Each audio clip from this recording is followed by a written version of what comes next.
Hello everyone, कैसे हैं आप लोग। होप सब बढ़िया होंगे। मैं बता दूं, मैं भी ठीक हूँ। सर आज हम क्या देखेंगे? सर आज हम देखेंगे कि how to present your paper in your examination. मतलब सिंपल सी बात है, लॉ का पेपर प्रेजेंट करने में बहुत सारे बच्चों को दिक्कत आता है। सर पेपर प्रेजेंट कैसा हो। और पर्सनली मॉक टेस्ट देख के मेरे को समझ आ गया कि ये वीडियो बनाना बनता है, क्योंकि बहुत सारे बच्चे हैं ना पेपर प्रेजेंट करना समझ नहीं पा रहे। सर पेपर प्रेजेंट कैसे करें। तो ये स्पेशली सिर्फ लॉ के लिए, या जो भी आप मान लो ये जरूरी नहीं है सीए लॉ के लिए, आप सीए सीएस सीएमए है तो कैसे इस लॉ के पेपर को प्रेजेंट करना है, कैसा भी नया पेपर पैटर्न है। जैसे मैंने हाल फिलहाल में एग्जामिनेशन दी थी, क्लियर किया मैंने, तो कैसा पेपर पैटर्न आता है, कैसा क्वेश्चन आता है, आपको कैसा पेपर प्रेजेंट करना है, इसके बारे में आपको डिटेल बताऊंगा। क्या आपको डूज क्या डोंट्स नहीं करने हैं, आपको एग्जामिनेशन में क्या करने हैं, आपको एग्जामिनेशन में कैसे केस स्टडी वाले क्वेश्चन को आपको टैकल करना है। तो ए टू जेड चीज डिस्कस करेंगे, ठीक है। बहुत इंपॉर्टेंट है, पेपर का एग्जाम में ऐसे ही प्रेजेंट होना चाहिए सर। अदरवाइज मिस्टेक्स लॉ के पेपर में यही होता है कि हमें प्रेजेंट करना नहीं आता। आता सब कुछ है बट हम पेपर प्रेजेंट नहीं कर पाते हैं। तो अगर पेपर प्रेजेंट करना आपको आ गया ना, तो लॉ में अच्छा स्कोर कर सकते हो, ठीक है। चलो सर, सबसे पहले हम लिखेंगे अपना सर डूज एंड डोंट्स, दोनों साथ में लिखेंगे यहाँ पे, ठीक है। सुनो, सबसे पहले हमें क्या करना है सर, सबसे पहले एग्जामिनेशन में 100 मार्क्स का पेपर अटेम्प्ट करना चाहिए। सर मैं लॉ की बात कर रहा हूँ कि आपको 100 मार्क्स का पेपर अटेम्प्ट करके आना ही चाहिए। सर देखो, खाली paper is just like a suicidal note. आपने 90 का पेपर अटेम्प्ट किया लॉ में, आपको गारंटी पेपर नंबर 90 में 90 कभी नहीं मिल सकता। अगर 90 अटेम्प्ट किया है तो लॉ इज ऑल अबाउट, ऐसा नहीं हो सकता या प्रैक्टिकल है कि आपने कही तो पक्का सही हो। भैया टीचर्स के डिस्ट्रीशन पे भी होता है कि भैया उसका मूड अच्छा होगा तो आपको 90 में 85 भी देगा, उसका मूड खराब होगा आपको सही भी होगा 90 में 75 देगा। चलो वो सब बात की बातें हैं। तो पेपर कम से कम कोशिश करो कि 100 मार्क्स का अटेम्प्ट करने का। सर गलती क्या होता है, इंटर में मेरे से गलती हुआ कि उस समय मेरे को बताया नहीं गया था कि हाँ मैंने क्या किया ना, मेरे को 8 से 10 मार्क्स का पेपर नहीं आता, तो मेरे पास 10 मिनट बाकी था, मैं खाली बैठ गया। भाई खाली नहीं बैठना है, कुछ तो कुछ लिख देना है उसमें। ये मिथ है कि निकाल दो कि नहीं आ रहा पेपर तो छोड़ देंगे, सबमिट करके निकल जाएंगे। नहीं, अगर 90 मार्क्स का पेपर हो चुका है, कुछ टाइम बाकी है, तो भैया 100 मार्क्स का पेपर अटेम्प्ट करके आना पक्का। यूएस को very good marks in your examination, ठीक है। तो 100 मार्क्स का पेपर आपका पहला टारगेट होगा कि कुछ छोड़ के नहीं आना, क्योंकि लॉ इज अबाउट है ना कि आपको कहीं ना कहीं वो चीज देखा मिलेगा। लॉ अगर आपने पढ़ा है, अच्छे से पढ़ा है, अगर आपने सब सेक्शंस को अच्छे से पढ़ा है ना, एक बार रिवाइज भी किया है ना, तो आपको कहीं ना कहीं वो क्वेश्चन का आंसर कहीं ना कहीं आता होगा। पूरा नहीं आता होगा बट आता जरूर होगा। तो ये एक अच्छी बात होती है। प्रैक्टिकल में क्या होता है कि नहीं आ रहा तो नहीं आ रहा है, लॉ में क्या होता है कुछ कुछ तो आ रहा होगा तो कुछ तो लिख के आना, ठीक है। सुनो, सब पॉइंट फॉर्म में आपको आंसर लिखना है, ठीक है। नो पैराग्राफ, तो पैराग्राफ फॉर्म में लिखना, आपको पॉइंट फॉर्म में आंसर को बनाना है, पैराग्राफ फॉर्म को अवॉइड करना, ठीक है। सर सुनो, सर टाइम मैनेजमेंट इंपॉर्टेंट ही है। जो मैं इंपॉर्टेंट बोलूंगा उसको आराम सुनना। पैराग्राफ फॉर्म में नहीं लिखना, आपको क्या लिखना है, पॉइंट्स फॉर्म में लिखना है कि बेटर प्रेजेंटेशन लगता है। सर थर्ड क्या है, time management. Sir time management, suppose मान लो आपका 5 मार्क्स का क्वेश्चन है, तो कम से कम इसको आप कम से, देखो मैं ये बोला बीकॉम का एग्जामिनेशन चल रहा है कि 5 मार्क्स का क्वेश्चन एकदम धड़ल्ले से 3-4 पेज लिख रहे हो, नहीं, आराम से 1 and 1.5 पेज में आप इसको क्लियर करना। सर कभी कभी है ना, हमें नंबर देके अपना आंसर को है ना वेटेज के हिसाब से आंसर को डिराइव करना होता है। अगर मैं आपको सिंपल सा 2 मार्क्स का क्वेश्चन पूछ दूं ना, तब 2 पेज लिख के मत आना। 2 मार्क्स का क्वेश्चन के लिए आपका हाफ पेज या मोर सफिशिएंट 1 पेज काफी होता है 2 मार्क्स क्वेश्चन के लिए, हाफ पेज भी चल सकता है। तो सर कभी कभी नंबर देख के भी आपको अपना आंसर आपका आंसर फ्रेम करना होगा, तभी आप 100 मार्क्स का पेपर अटेम्प्ट कर पाओगे। मान लो क्वेश्चन 5 मार्क्स का पूछा ना, तो hardly to hardly 1 and 1.5 page में हो जाएगा। Sir law is all about quality not quantity. मैं क्या बोल रहा हूँ, law is all about quality. अगर आपके आंसर में क्वालिटी है ना, तो कसम से आपका नंबर कोई नहीं काट सकता। हाँ आप क्वांटिटी लिख के आ रहे हो तो भाई मैं अपने पेपर सजेस्टेड शेयर किया हूं, देख के आना, धल्ले से नंबर काटा जाता है आईसीआई द्वारा, ठीक है। तो law is all about quality not quantity, तो क्वालिटी पे फोकस करना। फोर्थ क्या है सर, कीवर्ड्स। एंड फिफ्थ पे मैं 4 और 5 साथ लूंगा, कीवर्ड्स। एंड आपको क्या करना है सर, सुनो, कीवर्ड्स हो गया, एंड अंडरलाइन दोस कीवर्ड्स। अब जरूरी नहीं है सिर्फ कीवर्ड्स ही लिख के आना। सपोज सुनो, जैसे प्रोविजन है, charge must be registered within 30 days to ROC. तो सर कीवर्ड्स क्या हुए, within 30 days to ROC, तो ये आपने कीवर्ड्स लिख डाले, काफी है। बट सिर्फ लिखने से नहीं होगा, आपको ये अंडरलाइन करना पड़ेगा, क्योंकि जो चेकर एग्जाम में चेकर ना वो रोबोट नहीं है कि एक बार ऐसे आंसर पढ़ेगा, एक बार आपका आंसर पढ़ेगा, एक एक वर्ड आपको मैच करेगा, नहीं, वो एक बार पूरा आंसर फ्रेम कर देता है। मैं अभी कोई भी कॉपी मॉक टेस्ट चेक करने में क्या करते हैं, पूरा लॉ का एक बार आंसर पूरा रीड आउट करते हैं, फिर वो चेक करते हैं कि वो कुछ तो कीवर्ड्स ऐसे 5-10 कीवर्ड्स मिलते ही हमें आंसर में, क्या वो उसमें ये झलक रहा है।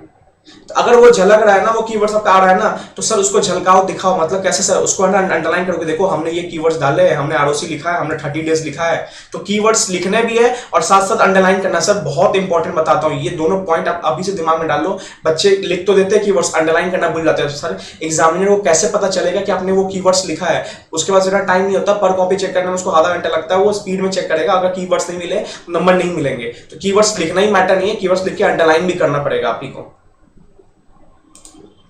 ठीक है। अब सुनो, एग्जामिनेशन से पहले ये पक्का लॉ का पेपर प्रेजेंट ऐसा ही करना है आपको, ठीक है। अब सुनो, प्रेजेंटेशन इज इंपॉर्टेंट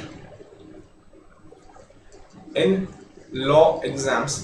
तो सब थोड़ा है ना नीट एंड क्लीन प्रेजेंटेशन में लॉ का पेपर अटेम्प्ट करना। मेरे लॉ में मार्क्स कम क्यों उठते हैं, जबकि मेरे को प्रोविजंस पूरे आते हैं, क्योंकि मेरा प्रेजेंटेशन बहुत खराब है। जैसे मैं राइटिंग में देख रहा हूँ ना, राइटिंग बहुत खराब है, तो कहीं ना कहीं लॉ के पेपर में ना राइटिंग मैटर्स। तो थोड़ा राइटिंग इन्हें बोलोगे एकदम राइटिंग ही मैटर नहीं, हल्का राइटिंग मैटर, हल्का प्रेजेंटेशन अच्छा लिखना। अभी हम देखेंगे प्रेजेंटेशन कैसे करना है आपको लॉ के पेपर में। तो प्रेजेंटेशन एक प्रॉपर वे में होनी चाहिए, नहीं कि बस आपने कुछ प्रोविजन लिखा उसके जब पूरा कट किया वो, फिर एनालिसिस फैक्ट कट किया, बेकार कर रहे हो पेपर, ऐसा नहीं। प्रेजेंटेशन मैटर्स ज्यादा अवॉइड करना कटिंग वटिंग को, ठीक है सर।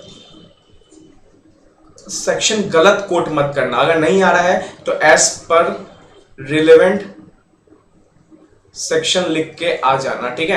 क्यों, क्योंकि मेरे को सेक्शन 2 क्लॉज 84-85 में ना बहुत दिक्कत होता है शेयर कैपिटल स्मॉल कंपनी में, तो मेरे को समझ नहीं आता क्या होगा, और मेरे को पता नहीं था कि हमारा जो है ना डेफिनेशन डिक्शनरी फॉर्म में है, तो पहले क्या होगा शेयर कैपिटल का, फिर स्मॉल कैपिटल कंपनी होगा। तो मेरे को 284-85 में कंफ्यूजन हो गया था, तो मैंने लिख दिया और मेरा आंसर गलत हो गया था। सर कभी सेक्शन गलत कोट करके मत आना, नहीं आ रहा है कोशिश करना कि मत ही लिखो सर, 1 नंबर चक्कर में 5 नंबर चला जाएगा आपका। तो एज पर रिलेवेंट सेक्शन, एकदम आपको लगता है कि यही होना चाहिए सेक्शन, यही है सेक्शन, तब लिखो पूरा अच्छे से, कोई दिक्कत नहीं। उससे नंबर मैटर भी करेगा, आधा नंबर 1 नंबर मैटर करेगा, बट उसके चक्कर में 5 नंबर गवा मत देना।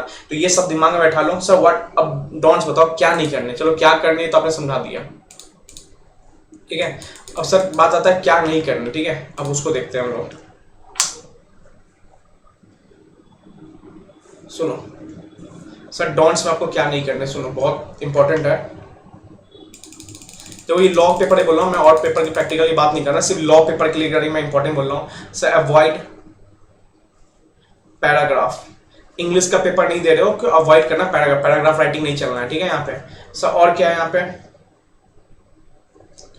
डोंट कट लाइक दिस, मतलब मान लो कुछ गलत हो गया, मान लो कुछ मैंने लिखा यहाँ गलत हो गया, ये मैं लिख के इसको ऐसे नहीं करना है। एग्जाम में ये मत करना, उसको समझाओ मत कि आप जंगली हो, मतलब ऐसे ऐसे मत कर देना एग्जाम में कि आप गलत हो गया, ऐसे मत करना। सिंपल सी बात है, कुछ आपने लिखा ना, प्यार से उसको ऐसे कर देना, तो अच्छा प्रेजेंटेशन होता है। ये सब मत करो। देखो लॉ पेपर आपका ना 10 लाख आप पे चंडीगढ़ की रोड होनी चाहिए एकदम क्लीन, ठीक है, दिल्लादेगढ़, तो ठीक है, तो चंडीगढ़ इंदौर पुणे ऐसी रोड होना चाहिए, नोएडा वाली रोड होनी चाहिए, एकदम क्लीन होना चाहिए। Law is all paper is all about clean. उसको आप ना लक्ष्मी नगर मत बना देना कि बस यहाँ पे जा रहे हो, ये नहीं, एकदम क्लीन होना चाहिए, एकदम साफ कि एकदम सीधे गए यहाँ से, बस सिंपल से कट मारा आगे बढ़ गया। गलत हो कोई दिक्कत नहीं, गलत होगा, नया पेपर आता है, क्वेश्चन हमेशा नहीं आता है, गलत होगा सिंपल से कट मारो आगे निकलो, एग्जामिनर चेकर को पता चल जाएगा, ठीक है। और sir don't put wrong section, सब प्लीज रॉन्ग सेक्शन कोड मत करना, अदरवाइज आपका प्रोविजन तो गलत होगा ही होगा। जब कंक्लूजन लिखोगे ना, कंक्लूजन में आप गलत सेक्शन लिख के दोगे कि एज पर 141, जबकि सेक्शन 142 था आपका, नहीं आता है as per relevant provision of companies act 2013, ये दिस कंक्लूजन में आपको दिस करके लिख के आना है, ठीक है। सर नाउ ये आपका डायरेक्ट क्वेश्चन आ गया तो आपको ऐसे डील करना है। सर व्हाट अबाउट, अगर अब तो एग्जाम में केस स्टडीज आते हैं, तो सर केस स्टडी कैसे डील करना, बच्चों को ये भी नहीं पता होता है केस स्टडी डील कैसे करना होगा। सुनो, अब बात करते हैं हम केस बेस्ड क्वेश्चंस की। सर केस बेस्ड क्वेश्चन आ गया, मान लो जैसे ऑडिटर है, ऑडिटर की वाइफ ने 1 लाख से ऊपर फेस वैल्यू के शेयर्स होल्ड किए कंपनी में, तो ऑडिटर का अपॉइंट हो सकता है, तो भैया डिस्क्वालीफाई होता है। अगर उसका रिलेटिव में 1 लाख से ऊपर का फेस वैल्यू शेयर होल्ड करता है तो ऑडिटर डिस्क्वालीफाई होता है। ऐसा कोई केस स्टडी बनता है। तो सबसे पहले आपको केस स्टडी में आपको क्या लिखना है, केस स्टडी बेस्ड क्वेश्चन ही आते हैं 80%, ठीक है। आपको क्या देना है सर, 3 पॉइंट्स आपको ध्यान रखना है। सबसे पहले आपको क्या करना है, इंपॉर्टेंट है, सबसे पहले आपको क्या करना है, आपको लिखना है प्रोविजन। सपोज कोई भी एग्जाम में केस बेस्ड क्वेश्चन आएगा, कहीं ना कहीं प्रोविजन होगा। Suppose section number 141, section number 142, section number 138, कहीं ना कहीं होगा। सर आपको सेक्शन नंबर याद नहीं आ रहा है, बट आपने प्रोविजन पर, आपको प्रोविजन याद आ रहा है, simple as per relevant provision of this act, या मान लो एज पर सेक्शन 142 अगर आ रहा है तो 142 लिख के आना, otherwise as per relevant provision. सब प्रोविजन आपका कम से कम 4 से 5 लाइंस का होना चाहिए। सब प्रोविजन में ही अगर मैं बताऊं आंसर का सारा जान होता है। चेकर को पता चलता है कि इस बंदे में कितना दम है, इसको कितना लॉ की नॉलेज है, क्योंकि प्रोविजन में ही आपके क्वेश्चन का मेन पार्ट प्रोविजन होता है। तो आपका 4 से 5 या हार्ड टू हार्ड 6 लाइन में आपका प्रोविजन कंप्लीट है, मतलब 1 line, 2 line, 3 line, 4, 5, hardly to hardly 6 line में आपका क्या होना चाहिए, प्रोविजन कंप्लीट होना चाहिए। Sir now comes move forward to, सुनो, सेकंड होता है फैक्ट एंड एनालिसिस। सर आपको लिखना है, आपको आंसर के ऊपर लिखना है। जैसे आपने आंसर स्टार्ट किया तो आपने लिखा प्रोविजन, फिर नीचे से लिखना चालू किया as per relevant provision of section number ये of companies act 2013। In this case the if auditor wife या एनी रिलेटिव ऑडिटर होल्ड्स, पूरा प्रोविजन ज्ञान समझाओ उसको। जितना अच्छा ज्ञान दोगे, 6 लाइन में ज्ञान देना, ज्यादा बड़ा भी ज्ञान मत देना। पता चला सेक्शन 141 पूछ रहा है, अब 144 से समझा के आ गया, 147 समझा के आ गया, नहीं, जितना पूछा है लॉ में उतना ही देखा नाम। क्या बोलना मैं फिर से, quality matters not quantity. Quality अगर पूछा, जितना पूछा उतना देखे हो बस। दूसरा क्या लिखना है, आपको फैक्ट एनालिसिस लिखना है। और इसमें क्या करना है, सुनो, ये इंपॉर्टेंट होता है। इसमें क्या करना है, बच्चे है ना, अभी बहुत सारे फाइनल्स की कॉपी में मैं चेक किया हूं, बता रहा हूं कि बच्चों को फैक्ट एनालिसिस समझ नहीं आता। फैक्ट एनालिसिस होता क्या है, सर कुछ नहीं होता, सुनो, just pick question line. Sir आपको क्वेश्चन लाइन को ही पिक करना है एंड एनालाइज देम। सर ये आपका 4 से 5 पॉइंट्स में होना चाहिए, ठीक है। जैसे मान लो क्वेश्चन में लिखा हुआ है मिस्टर रघुवीर ऑडिटर है, उनकी वाइफ मान लो लिखा हुआ मिस्टर हेमा, इसने फेस वैल्यू लिया, तो कुछ नहीं करना, आपको बस क्वेश्चन का लाइन पिक करना है, उसको एनालिसिस करना है कि इन दिस केस मिस्टर रघुवीर who is going to appoint the auditor of this company, जो भी कंपनी का नाम लिखा हुआ है XYZ, पूरा लिखना है। मतलब सिंपल बात है, जस्ट क्वेश्चन लाइन पिक करना है, उसको एनालाइज करना है। तो भाई सिंपल बात है, फिर मैं मिस्टर रघुवीर की वाइफ मिस्टर हेमा ने शेयर वैल्यू होल्ड किया 1,01,000, so as per above provision, अगर कोई भी रिलेटिव होल्ड कर रहा है 1 लाख से ऊपर का शेयर, तो ऑडिटर डिस्क्वालीफाई हो जाएगा। ऐसे करके आपको एनालिसिस फैक्ट में क्या करना है, सर बहुत इंपॉर्टेंट पार्ट होता है, एग्जामिनर ये मिस कर जाता है बहुत चेक करने के लिए, बच्चे लिख ही नहीं पाते सर एनालिसिस फैक्ट। तो आप कुछ नहीं करना है, जो आपको कैरेक्टर्स दिए गए ना में, बस सेम कैरेक्टर्स का नाम नीचे लाना है आपको अपने आंसर में, और उसको एनालाइज करना है। लास्ट में आता है सर कंक्लूजन। लास्ट पर आता है कंक्लूजन। सर कंक्लूजन क्या होता है, सुनो sir, conclusion conclusion conclusion conclusion सुनो। कंक्लूजन आपका हमेशा simple and to the point होना चाहिए। सर कंक्लूजन कभी भी 2 लाइन से ज्यादा नहीं होना चाहिए, ठीक है। Hardly to hardly 3 line. ये नहीं कि कंक्लूजन ही 6-7 लाइन बना दिया, ऐसा नहीं। अब 1-2 कॉपी चेक करता हूं, वहां पे कंक्लूजन 7 लाइन है, भाई पागल हो गया। कंक्लूजन हमेशा short and crux, but simple बात है, अगर वो वायलेट किया तो बता दो वायलेटेड या नॉन वायलेटेड, या मान लो मिसकंडक्ट या कंडक्ट। अगर मान लो आपको लग रहा है कि yes this is not correct, भैया सिंपल तो incorrect, so as per our provision the auditor is not getting appointed, ठीक है। या मान लो correct, the auditor is getting appointed. तो सिंपल सी बात मैंने बता दी है। ये आपको केस बेस्ड स्टडी क्वेश्चन 80% आएंगे। सबसे पहले आपको हेडिंग लिखना है, आंसर स्टार्ट करने पहले मान लो आपने आंसर लिखा answer to question number 2A, तो आपने ऊपर लिख दिया पहले प्रोविजन, फिर आपने पूरा प्रोविजन समझाया, लिखना है प्रोविजन, ठीक है। फिर आपने लिख दिया फैक्ट एनालिसिस। एग्जाम में पता चलना चाहिए यहाँ पे आपका फैक्ट एनालिसिस चालू हुआ है, तो आपको फैक्ट एनालिसिस पूरा लिखना है, ठीक है। और लास्ट में आना चाहिए कंक्लूजन। एग्जामिनर को ये भी बताओ कि आपके कंक्लूजन क्या है, तो आपको पहले लिखना, आपको जो अब मान लो आप उस पर राय में राजी हो तो लिख दो करेक्ट, ठीक है, या लिख दो वायलेटेड नॉन वायलेटेड, जो भी आपको लग रहा है राजी हो तो करेक्ट या इनकरेक्ट। देन लिखो कि as per above provision the auditor is not getting a point. 2 line में खत्म करो, पहले ऊपर करेक्ट इनकरेक्ट जो भी उसका आंसर लग रहा है, अगर उसको अपोजिट जानना चाहते हो तो इनकरेक्ट लिख दो, साथ में जानना चाहते हो तो करेक्ट लिख दो। तो ऐसे आपका प्रॉपर 1.5 पेज का आंसर लॉ ड्राफ्ट होगा। और पक्का बोल रहा हूँ, क्वालिटी मैटर्स नॉट क्वांटिटी। इतना लिख दो, इतना अच्छा से करके आओ, आपको पक्का बताता हूँ लॉ में नंबर मिलेगा सर, ठीक है। तो ये सब आपको ध्यान रखने हैं लॉ के पेपर के लिए, चाहे आप सीए में पेपर दे रहे हो, सीएस में पेपर दे रहे हो, सीएमए पेपर दे रहे हो, ये सब आपको समझ में आ गया ना, तो आप अच्छा स्कोर कर सकते हो। मेरे साथ क्या था ना, मैं ना ज्यादा लिखने लग जाता था सर, ज्यादा मत लिखना, ठीक है। जितना पूछा गया ना, क्वेश्चन की लाइन देखना, क्वेश्चन में पूछा पावर ऑफ बोर्ड, तो भैया पावर ऑफ बोर्ड लिख के आना ना, पावर ऑफ केएमपी मत लिख के आ जाना, ठीक है। जितना पूछा उतना ही लिखो। आपको लग रहा है आंसर छोटा हो रहा है, कोई बात नहीं, नंबर मिलेंगे उसके, बट जबरदस्ती मिलेगा ना तो एग्जामिनर भी, चेकर भी गुस्सा हो जाता है। तो इतना आपको बता दिया, ये इंपॉर्टेंट है, इसका ध्यान रखना। चलो ठीक है।